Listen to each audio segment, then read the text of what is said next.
je laisse de côté le fait que, pour beaucoup de mots, nous ne les entendons pas bien et entrons dans des discussions interminables sur ce que nous supposons avoir entendu. Ainsi, à propos du mot punique, que j'avais traduit récemment par miséricorde, tu disais avoir entendu de meilleurs spécialistes de cette langue dire qu'il signifiait piété, mais je m'y opposais en affirmant que ce que tu avais entendu t'avait complètement échappé. Il m'avait semblé t'entendre dire foi et non piété, bien que tu fusses assis près de moi et que ces deux noms ne puissent être confondus par une similitude de son. Longtemps j'ai néanmoins pensé que tu ne savais pas ce qu'on t'avait dit, alors que c'est moi qui ne savais pas ce que tu avais dit. Car si je t'avais bien entendu, jamais il ne m'aurait paru absurde que piété et miséricorde se nomment en punique d'un même mot. Ces accidents sont fréquents. Mais comme j'ai dit, laissons-les de côté de peur de paraître calomnier les mots à cause de la négligence des auditeurs ou même à cause de la surdité des hommes. Les cas énumérés plus haut sont plus inquiétants. Les mots y étant très clairement perçus par l'oreille, mots latins qui plus est, nous sommes incapables de reconnaître la pensée de ceux qui parlent bien qu'appartenant à la même langue. Le Christ enseigne intérieurement, les mots ne donnent qu'un avertissement extérieur. Soit, je n'en disconviens plus désormais et je l'accorde. Lorsqu'il aperçut des mots qu'il connaît, un auditeur peut savoir que son interlocuteur a bien pensé aux choses signifiées. S'ensuit-il, ce qui est précisément en question, qu'il apprenne par là, si on lui dit bien, la vérité? Les maîtres font-ils profession de faire entendre et retenir leurs propres pensées, et non les disciplines qu'ils pensent transmettre en parlant? Qui donc chercherait le savoir de manière si insensée qu'il envoie son fils à l'école pour apprendre ce que pense le maître?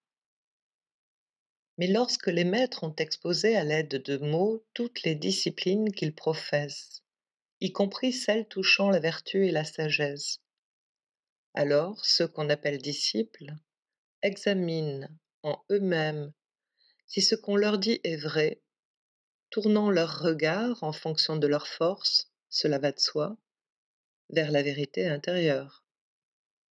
C'est alors qu'ils s'instruisent et, quand ils découvrent intérieurement qu'on leur a dit la vérité, ils louent leur maître, sans savoir qu'ils louent les disciples autant que les docteurs, mais lorsque ces derniers savent ce qu'ils disent. Mais les hommes se trompent en appelant maîtres ceux qui ne le sont pas, parce que le plus souvent, entre le moment de la parole et celui de la connaissance, il n'y a pas d'intervalle, et parce que, à peine avertis par la parole extérieure, ils apprennent intérieurement, ils imaginent avoir appris extérieurement de celui qui les appelle du dehors.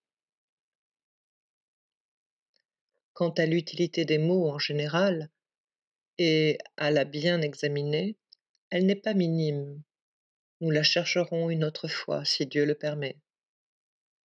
Pour l'instant, en effet, je t'ai rappelé de ne pas leur accorder plus de valeur qu'il ne faut, afin que désormais nous ne nous contentions pas seulement de croire, mais que nous commencions aussi à comprendre avec quelle vérité l'autorité divine a écrit le précepte: personne ne peut être appelé maître sur cette terre, parce qu'il n'y a qu'un seul maître, qui est dans les cieux.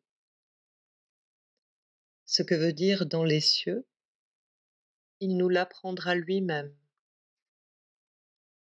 Par les hommes, il nous fait donner un rappel grâce aux signes extérieurs, afin que, nous retournant intérieurement vers lui, nous recevions ses leçons.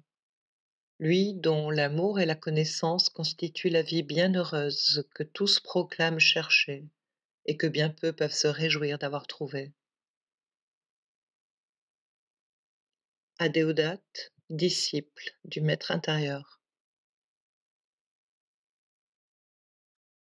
Mais maintenant, je voudrais savoir ton sentiment sur Ah, tout ce discours.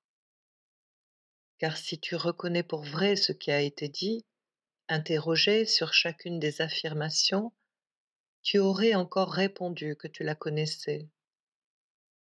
Tu vois donc de qui tu les as apprises. Pas de moi, puisque si je t'avais interrogé, tu m'aurais répondu tout cela.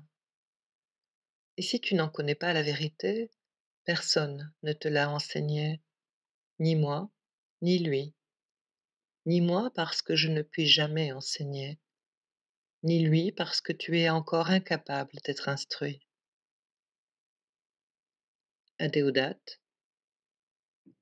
pour moi, j'ai appris l'avertissement de tes paroles que les mots ne sont rien d'autre qu'un rappel à s'instruire, et qu'il y a peu de chances que le langage révèle autre chose que la pensée de celui qui parle. Mais la vérité de ce qui est dit, celui-là seul l'enseigne qui, parlant de l'extérieur, nous rappelle par ses paroles externes qu'elle habite à l'intérieur. C'est lui que, sa bienveillance aidant, j'aimerais avec d'autant plus d'ardeur que je ferai plus de progrès en apprenant. Cependant, je te remercie pour ce discours suivi que tu m'as tenu, surtout parce que toutes les objections que j'avais prévues ont été prévenues et résolues. Tu n'as absolument rien laissé de côté de ce qui me faisait douter, rien à quoi cet oracle caché ne m'ait répondu conformément au sens de tes paroles.